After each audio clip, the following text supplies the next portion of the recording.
నేను కలిసి Kondapalli railway station, Kondapalli railway drainage, అంతేకాకుండా గొల్లపూడి బల్బ్ స్టేషన్ గురించి రిక్వెస్ట్ చేయడం జరిగింది. ముఖ్యంగా Gollapudi bulb station Vijayawada main railway స్టేషన్కి సబ్సిడరీ రైల్వే స్టేషన్గా పనికొస్తుంది. సుమారు 150 ఎకరాలు 3 రైల్వే ట్రాకుల మధ్యలో ఉంది. దాన్ని పరిశీలించమని కోరటం జరిగింది.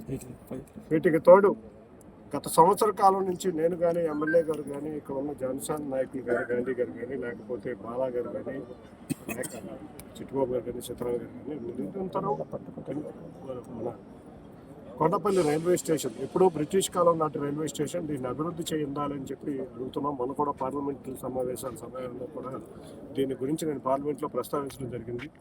ముఖ్యంగా ప్లాట్ఫామ్లు చాలా ఇబ్బందికరమైన పరిస్థితుల్లో, మహిళలు ఎక్కలేని పరిస్థితిలో ఉన్నాయి. మంచినీటి సౌకర్యం లేదు, టాయిలెట్స్ లేవు. ఇవన్నిటినీ అభివృద్ధి చేస్తా అమృత్ 2 స్కీమ్ కింద అమృత్ భారత్ 2వ దీంట్లో కొండపల్లి రైల్వే స్టేషన్ పెట్టడానికి మంచి రోజులు అంగీకరించారు.